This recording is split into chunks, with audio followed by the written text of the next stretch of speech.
नमस्कार साथियों, समसामयिक मुद्दों से संबंधित प्रश्नावली श्रृंखला के साथ मैं अमित आप सभी का स्वागत करता हूं। आज है 4 अप्रैल 2020 और आज के हमारे प्रश्न किन मुद्दों पर आधारित हैं, आइए सबसे पहले एक नज़र डालते हैं। पहले प्रश्न में हम बात करने वाले हैं मोदी किचन पहल की शुरुआत पर। वहीं दूसरे प्रश्न में जानेंगे कि किस राज्य सरकार द्वारा corona watch mobile application launch की गई है। तीसरे प्रश्न में हम बात करेंगे परवई मुनियम्मा के निधन पर। वहीं चौथे प्रश्न में हम बात करेंगे कि 30 मार्च को किस राज्य का स्थापना दिवस मनाया गया है। पांचवा प्रश्न आधारित होगा स्थापना दिवस पर ही। जानेंगे कि भारतीय रिजर्व बैंक का स्थापना दिवस कब मनाया गया। वहीं छठे प्रश्न में हम बात करेंगे ड्रैगन एक्सेल की, जानेंगे इसके विषय में। सातवां प्रश्न आधारित होगा कोविड-19 की समस्या के बढ़ते प्रकोप के चलते पोर्टेबल वेंटिलेटर तैयार करने के विषय पर। आठवें प्रश्न में हम बात करेंगे कोविड-19 वैक्सीन का सितंबर 2000 तक मानव परीक्षण किया जाना है, इस पर। नवें प्रश्न में हम बात करेंगे सुकन्या समृद्धि खाता योजना के लिए ब्याज दर घटाकर कितनी कर दी गई है, इस विषय पर। और 10वां प्रश्न आधारित होगा सार्वजनिक क्षेत्र के बैंकों के विलय से। तो आज का हमारा पहला प्रश्न है, मोदी किचन पहल की शुरुआत हाल ही में कहां पर की गई। हमारे पास ऑप्शन है आंध्र प्रदेश, कर्नाटक, उत्तर प्रदेश। तो यहां पर इसका जो सही जवाब है वो है तमिलनाडु। मोदी किचन पहल की शुरुआत हाल ही में तमिलनाडु के कोवई कोयम्बटूर में की गई है। इस रसोई में प्रतिदिन 500 लोगों का भोजन परोसने की क्षमता है, जो 14 अप्रैल 2020 तक चलेगा। इसका उद्देश्य 10 किलोमीटर के दायरे में खाना पहुंचाना है। हमारा अगला प्रश्न है, किस राज्य सरकार द्वारा corona watch mobile app launch की गई है। हमारे पास ऑप्शन है तमिलनाडु, कर्नाटक, गुजरात और इनमें से कोई नहीं। तो इसका जो सही उत्तर है वो है बी, कर्नाटक। कर्नाटक राज्य सरकार द्वारा corona watch mobile app launch की गई है।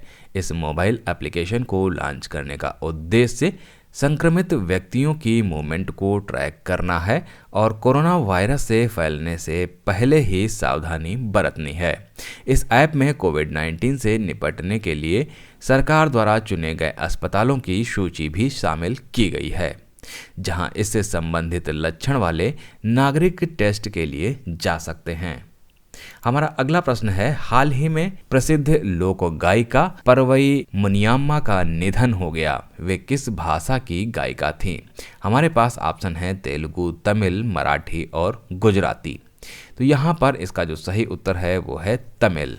हाल ही में प्रसिद्ध लोक गायिका परवई मुनियम्मा का निधन हो गया। वे तमिल लोक गायिका थीं। वे तमिलनाडु के परवई से थीं। उनका गीत मदुरै वीरन बहुत प्रसिद्ध हुआ। उन्हें 2019 में तमिलनाडु सरकार द्वारा कलई ममानी की उपाधि से सम्मानित किया गया। हमारे पास अगला प्रश्न है, हाल ही में 30 मार्च को किस राज्य का स्थापना दिवस मनाया गया। हमारे पास ऑप्शन है ओडिशा, गुजरात, राजस्थान और उत्तर प्रदेश। तो यहाँ पर जो इसका सही उत्तर है वो है सी, राजस्थान। हाल ही में 30 मार्च को राजस्थान का स्थापना दिवस मनाया गया। 30 मार्च 1949 को राजस्थान का गठन हुआ था। राजस्थान दो शब्दों से मिलकर बना है, राज और स्थान, अर्थात स्थानों या जगहों का राजा। हमारा अगला प्रश्न है, हाल ही में भारतीय रिजर्व बैंक का स्थापना दिवस कब मनाया गया। हमारे पास ऑप्शन है 30 मार्च, 31 मार्च, 1 अप्रैल और इनमें से कोई नहीं। तो इसका जो सही उत्तर है वो है 1 अप्रैल। 1 अप्रैल को भारतीय रिजर्व बैंक का स्थापना दिवस मनाया गया। भारतीय रिजर्व बैंक अधिनियम 1934 के प्रावधानों के अनुसार 1 अप्रैल 1935 को भारतीय रिजर्व बैंक की स्थापना हुई थी। शुरुआत में रिजर्व बैंक का केंद्रीय कार्यालय कोलकाता में स्थापित किया गया था, लेकिन 1937 में इसे स्थायी रूप से मुंबई हस्तांतरित कर दिया गया। हमारे पास अगला प्रश्न है, निम्नलिखित में से किसके द्वारा सबसे बड़े रॉकेट फाल्कन हैवी द्वारा अंतरिक्ष में ड्रैगन एक्सेल को भेजा जाएगा। हमारे पास ऑप्शन है इसरो, नासा, ESA और इनमें से कोई नहीं। तो इसका जो सही उत्तर है वो है बी, नासा द्वारा। नासा यानी कि national aeronautics and space administration, जो कि अमेरिका की एक स्पेस एजेंसी है, स्पेस एक्स के सबसे बड़े रॉकेट फाल्कन हैवी द्वारा अंतरिक्ष में ड्रैगन एक्सएल को भेजा जाएगा। ड्रैगन एक्सएल अंतरिक्ष यान को चांद की सतह पर मौजूद भविष्य के अंतरिक्ष यात्रियों की मदद के लिए अनुसंधान की पूर्ति करने का काम सौंपा जाएगा। हमारा अगला प्रश्न है, निम्नलिखित में से किस संस्थान द्वारा कोविड-19 समस्या के बढ़ते प्रकोप के चलते पोर्टेबल वेंटिलेटर तैयार किए जाएंगे? हमारे पास ऑप्शन है IIT Madras, IIT Delhi, IIT Kanpur और इनमें से कोई नहीं। तो इसका जो सही उत्तर है वो है सी, IIT Kanpur.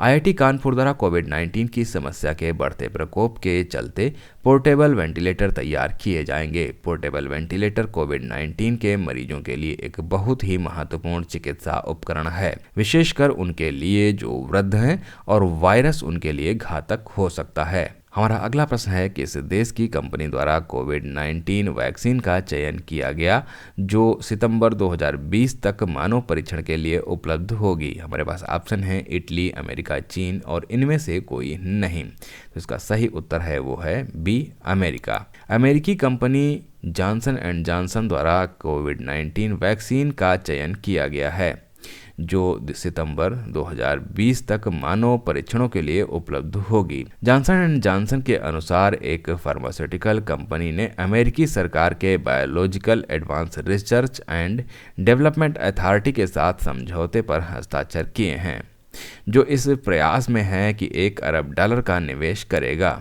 Johnson and Johnson ने जनवरी में AD26 सोर्स CoV-2 पर जनवरी में काम करना शुरू किया था। हमारा अगला प्रश्न है, सुकन्या समृद्धि खाता योजना के लिए ब्याज दर 8.4% से घटाकर कितने प्रतिशत कर दी गई है? हमारे पास ऑप्शन है 7.5%, 7.6%, 7.8%, 7.9%। सुकन्या समृद्धि खाता योजना के लिए ब्याज दर 8.4% से घटाकर 7.6% कर दी गई है। आर्थिक मंदी के कारण सरकार ने कोरोना के लॉकडाउन के चलते छोटी बचत योजनाओं पर मिलने वाले ब्याज में बड़ी कटौती की है। हमारा अगला प्रश्न है, सार्वजनिक क्षेत्र के कितने बैंकों के विलय से 4 बैंक बनाने का फैसला 1 अप्रैल 2020 से प्रभावी हो गया? हमारे पास ऑप्शन है 10 बैंक, 11 बैंक, 12 बैंक या 13 बैंक। तो यहाँ पर इसका जो सही उत्तर है वो है 10 बैंक। सार्वजनिक क्षेत्र के 10 बैंकों के विलय से 4 बैंक बनाने का फैसला 1 अप्रैल 2020 से प्रभावी हो गया है। इसके प्रभावी होने के बाद सरकारी बैंकों की संख्या 12 रह जाएगी। ओरिएंटल बैंक ऑफ कॉमर्स और United bank of India Punjab national bank में, आंध्रा बैंक और corporation bank union bank of India में, इलाहाबाद बैंक इंडियन बैंक में और सिंडिकेट बैंक केनरा बैंक में विलय होगी। तो ये थे आज के हमारे समसामयिक मुद्दों से संबंधित 10 प्रश्न। मिलते हैं कल नए 10 प्रश्नों की श्रृंखला के साथ। तब तक के लिए मुझे दीजिए इजाज़त। नमस्कार, धन्यवाद।